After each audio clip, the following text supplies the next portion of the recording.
another beautiful day in the beautiful life. Um, sometimes I don't know what it is, but sometimes I just get tired of listening to the different voices in the world. Do you understand what I'm saying? Yeah, I don't know about you guys, but sometimes, I don't know, we're constantly being bombarded by everybody else's opinion or perspective. And it's draining. I think I find, especially now that I'm older and I've kind of had my fair share of experiences. And it's interesting when I say I have had my fair share of experiences, I don't necessarily mean just my own. Sometimes I can experience someone else's experience just by being completely present and completely aware in the moment. So, I don't necessarily have to go through the motions. I can literally just sit in place and tune into someone and experience life through them. I don't know. For me, that's normal, but as I get older, I recognize that that's not a common thing that most people do. I don't know, maybe it's because they're so, enmeshed in the grosser nature of things. But yeah, I've always been pretty sensitive. I just couldn't put a name to it. I just couldn't describe it. And, I thought everybody operated the same way, which is not true. And then I had to, kind of figure myself out, and then figure out other people, And yeah, it's weird. It's a trip. And then I asked the universe, why'd you put me in these situations, to experience so much pain? And they're saying that was the activating agent. If I hadn't gone through the pain, I wouldn't have woken up to, the level of awareness and consciousness that I am currently at. I mean, think about it. If you have no, reason to, I don't know, wake up, would you? You had no reason to, literally, if you had no reason to wake up, would you? If there's no reason to, be more self-aware and self-conscious, would we ever evolve? Yeah, so, people who are put on paths that and experience, the most pain, I feel like those are, opportunities, to activate particular aspects of yourself. So not everybody accepts the challenge, obviously. They have to, it's too much. So they just kind of shy away and kind of go into a process of devolution versus evolution. And, that's okay too. That's probably what they needed to experience. That's the thing. We have a tendency to, I want to say, demonize certain experiences, but all experiences are necessary. All experiences exist in order to help us to become more of who we are and more of who we are not, depending on what you want to experience, And that's why, I don't know, I've always been a pretty forgiving person. Forgiving, but I don't forget. But I've always been a forgiving person. Because I recognize that, sometimes people are doing the best that they can do, even though their best may seem like the worst, but that's the best that they can do, and that's where they're at currently. you can't get mad at a baby for being a baby. You know, you can't expect a 2-month-year-old to do the same activity as a 6-month-year-old baby. You know what I'm saying? But where was I going with this? Yeah, so that's why we go through pain. It's not that bad things happen to good people. It just, life happens, and it shapes you, you know, and it molds you, and it helps you to break free out of that seed casing called social conditioning, you know, familial conditioning. I mean, it's all social. If you break it down, like the politics, the religion, the everything, it's all social conditioning, like how you're brought up, like your, you know, how you hold a spoon, you know, like how you eat your food. It's all social conditioning until you start questioning everything and go, hey, you know, I don't know, like somebody else told me that this is the best way to do it, but I don't think so. I think that there's my way. And I'm not talking about like from egoistical. That's different. Like people who are egotistical and you know, act like dictators or act like megalomaniacs. That's a whole nother scale on the evolutionary process. That is definitely not a power position, although they'd like to think they are in a power position. That's the silliest part. And they're really good at making other people believe that they are in a power position, when in actuality they're operating from a very fear-based, insecure space. You know, I can see it. And that's why, like in other videos, I'm like, I can look at dictators in the face, you know, and just not budge. You know, I can see the human in them. I can see the scared little child, the unevolved, emotionally neglected, dismissive version of themselves. You know, it's just like, oh, okay, that's why you are the way you are, and that's why you're not making the best decisions, and that's why you don't know how to treat people. And should I allow you to lead me? No, I probably won't. You know, it's like, period. That's pretty consensual. For me, I don't know. It seems like everyone is definitely operating from a different space, on a different conscious level. Like things that I think are like absolutely normal, I've come to realize it's not very normal for like the average person, which is really trippy to me, because literally all this time I thought everybody was operating from a, you know, a similar base place. What else was I going to talk about?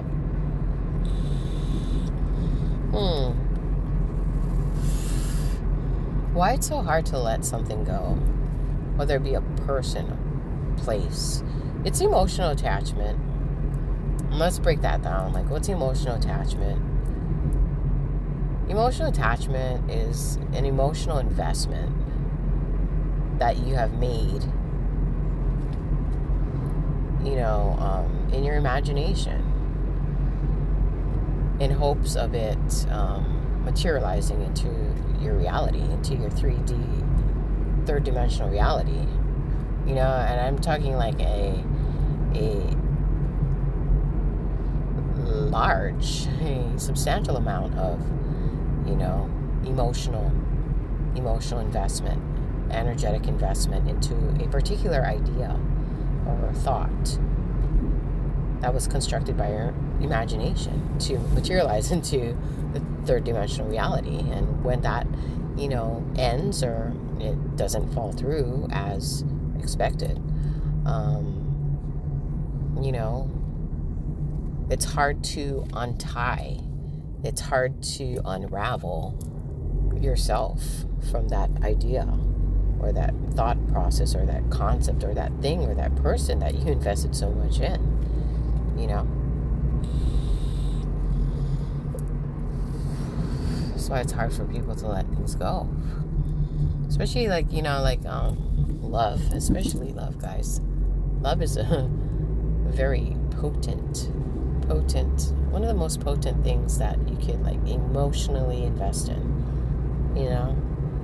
And that's why, like, sometimes you know, people who have been together for such a long time, they pass away shortly after the other, or, you know, if one passes away first, the other one chooses not to fall in love again because of that emotional investment, and their inability to unravel themselves from that idea that they've constructed.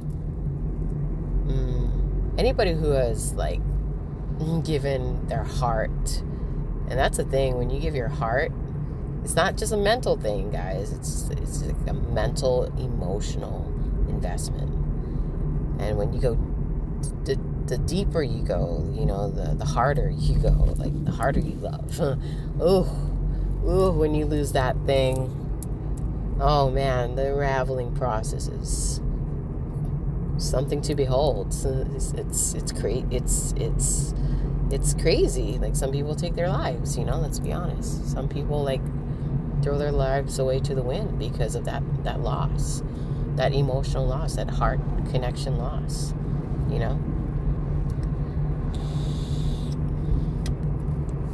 So it's so easy. Like, if it's just a mental investment, it's easier to detach. You can just be like, I don't care, and just detach yourself. Like, okay, that didn't work out.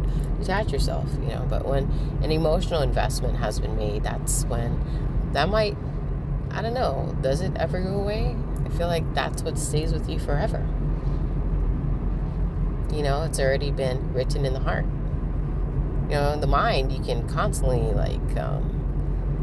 mold it and shape it and, reprogram it and, redirect it. But the heart, that's a completely different thing.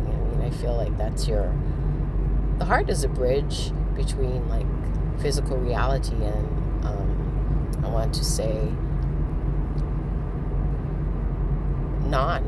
non-physical reality, the spirit world, your soul. The heart is a bridge, and once information is etched in the heart, that's a little harder, if not, is it? I don't know. I haven't really questioned. I'm questioning myself now. Like, are you able to release something that's been etched in the heart? Are you able to release yourself from emotional investment? I feel like you can, move on in life, but that will be forever etched in the heart. No matter where you go, you will always have that memory, and that will certainly like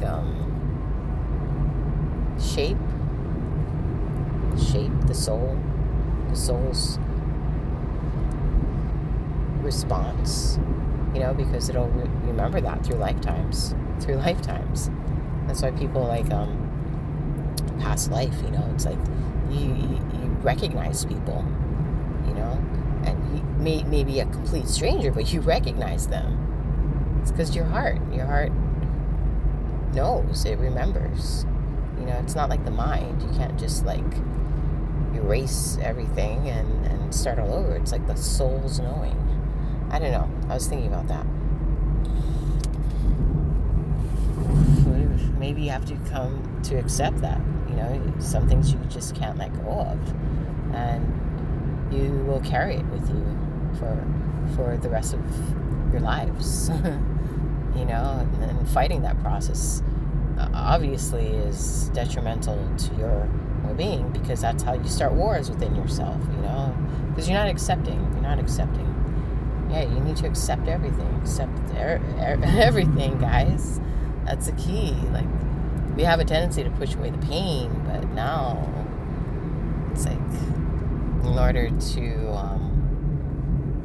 level up, you need to accept the pain. You have to accept the disappointment, accept that things fell apart, things didn't work out the way you wanted them to, and people did mistreat you, people did use you and abuse you, and and be okay with that, but move forward, keep going, keep on keeping on, and maybe in future circumstances you'll know better. You'll know like what you will allow, what you will not allow, what your deal breakers are, what the deal breakers are, guys. Like, no, you can't talk to me like that. No, you can't treat me like that. And I feel like everyone just literally just wants to be considered. What do I mean by considered? Consideration, guys. People want to be considered. They want someone to recognize them, to hold space for them. I don't know. When I think about it, I think I've been considerate my whole life. Considerate my whole life. I think I was so busy being so considerate to life and the people in it and the things in it that I forgot about myself. Forgot that I deserve consideration too. And in this last leg of my life, in this later leg of my life, I'm starting to realize that shit. I'm the most important person. I'm the person I've been neglecting my whole life. I am worthy. I am most worthy of consideration. Of being treated with kindness and respect. And some people don't know how to do that. But they certainly expect you to treat them that way. They don't know how to give, but they certainly expect to receive. You see that? You see the arrogance in that? The ignorance in that? But, you just got to, meet people where they're at. And just go, okay, I see you. Anyways, yeah, this is, I don't know. I just needed to let it out. And maybe in letting it out, you'll be letting it in, and it'll give you some food for thought on, your operating system currently, and if things need to be adjusted, if, maybe something I said helps you to understand and unravel something within yourself that you've been, trying to work out. Allow things to be, accept things as they are, release things that need to be released, receive things that need to be received as you move forward on your journey. Sometimes moving forwards feels like moving backwards, but no, you're just unraveling things that you have repressed for some time, and that's coming to the surface, and it feels like your world is falling apart, when in actuality it's just coming to the surface, so that you can purge it, so you can, recalibrate and realign. It's all about alignment, what are you aligning yourself with? Yeah, and you can't save people. It's their responsibility.